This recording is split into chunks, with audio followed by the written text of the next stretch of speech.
వెంటనే రాహుల్ అహల్య పక్క నుండి మీనాక్షి పక్కకి వచ్చేస్తాడు. అప్పుడు మీనాక్షి చల్లబడుతుంది. దానితో రాహుల్ అమ్మయ్య అనుకుంటాడు. బావా, అక్క కోప్పడుతుంది అని అలా వెళ్ళిపోయావా? అబ్బే అదేమీ లేదు, నాకేమైనా భయమా ఏంటి? నా కొడుకు ఏం భయం, ఆడు కూడా నాలా పులి. అయినా మీనాక్షి నన్నేమీ అనదు, నేనంటే అంత ఇష్టం. అయినా ఆయన నా భర్త, నాకు భయపడితే భయపడతారు, తప్పేంటి? అయినా ఆయన ఎందుకు అలా అంటున్నావు? నీకు మొగుడయ్యే ముందే ఆ ముద్దపప్పుగాడు నాకు బావ. వాడి మీద నీకన్నా నాకే ముందు నుండి హక్కుంది. ఎలా అయినా అంట. ముద్దపప్పా అంటే ఏంటి? నువ్వెన్నన్నా అలా చూస్తూ కూర్చోవాలా? అబ్బా మీనాక్షి ఊరుకో, గొడవ పడకు. అంటే మీరు కూడా మీ మరదల్నే వెనకేసుకుని వస్తున్నారు కదూ. ఇప్పుడు నేనేమన్నానే, గొడవ వద్దు అన్నాను, అంతే కదా. మరి నన్ను గొడవమంటారేంటి? దానికి చెప్పండి. సర్లే అహల్య, గొడవ పడకు, వదిలే. దానికి కొంచెం కోపం ఎక్కువ. అదిగో చూసారా, మళ్ళీ నన్నే అంటున్నారు కానీ దాన్ని ఏమనట్లేదు. ఇదేం గొడవే బాబు, మీరిద్దరూ ఏమైనా చేసుకోండి, ఇంక నాకు సంబంధం లేదు, నేను మాట్లాడను. ఇంకా అహల్య మీనాక్షి గొడవ పడుతూనే ఉంటారు. ముగ్గురికి ఏం చెయ్యాలో ఏమీ అర్థమవ్వదు. అయ్యయ్యో అమ్మా, గొడవ పడకండి, ఆగండి.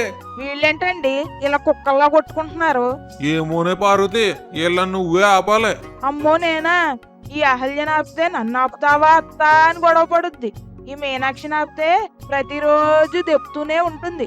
మీరే పడండి. అమ్మా, ఇద్దరు ఆపండి, శాంతం. చూడండి మావయ్య, భావననే అధికారం నాకు లేదా? ఉందమ్మా, కాసేపు ఆగమ్మా. అలా ఇద్దరి గొడవ ఆపుతాడు.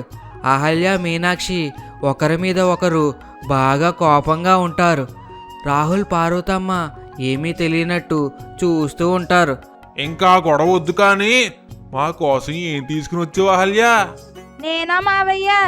ఎవరి కోసం ఏవీ తీసుకుని రాలేదు, కానీ అక్క కోసం చీర తీసుకుని వచ్చాను. అమ్మో నిజమే? మీనాక్షి కోపం వెంటనే చల్లారిపోతుంది. చాలా ఆనందంతో అహల్యతో గొడవ పడినందుకు బాధపడుతుంది. చూసావా అమ్మా, దానికి నువ్వు అంటే ఎంత ఇష్టమో. అవును మావయ్య గారు, సారీ అహల్య, నీతో గొడవ పడ్డాను.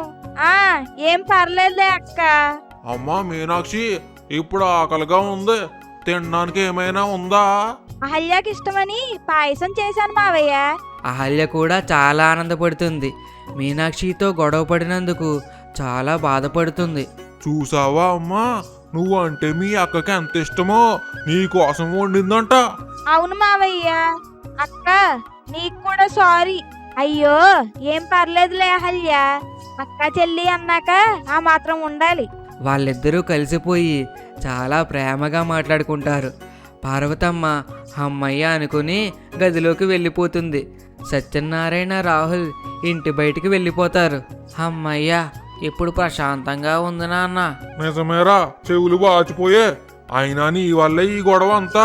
నేనేం చేసిన నాన్న అలా అంటో? మరి కొండ ముచ్చులు అన్నిటికి తలాడితే అలాగే ఉంటది. సర్లే నాన్న, ఈ రోజు నుండి ఇంక జాగ్రత్తగా ఉంటాను. బాబోయ్, వాళ్ళిద్దరు గొడవ నా వల్ల కాదు, కొట్టుకుంటారేమో అనుకున్నాను. ఇంకా పోనీలే, ఇప్పుడు కలిసిపోయారు కదా. ఎలా అయినా నువ్వు సూపర్ నాన్న, భలే కలిపేసో వాళ్ళిద్దరిని. అంత గొడవలో కూడా ఏం వండావని అడిగావు చూడు. అదేమీ లేదురా, మీనాక్షి దగ్గరికి వంటగదిలోకి వెళ్ళాను కదా, అక్కడ పాయసం చూశాను. అహల్యకి ఇష్టమని నాకు తెలుసు కదా, అందుకే వాళ్ళ గొడవ ఆపడానికని అడిగేశాను. కానీ అహల్య కూడా చీర తెచ్చానని చెప్పింది చూడు, దెబ్బకి గొడవ ఆగిపోయింది. అబ్బా, ఏం తెలివి నాన్న నీది. ఏమనుకున్నావు? పులి ఎక్కడ?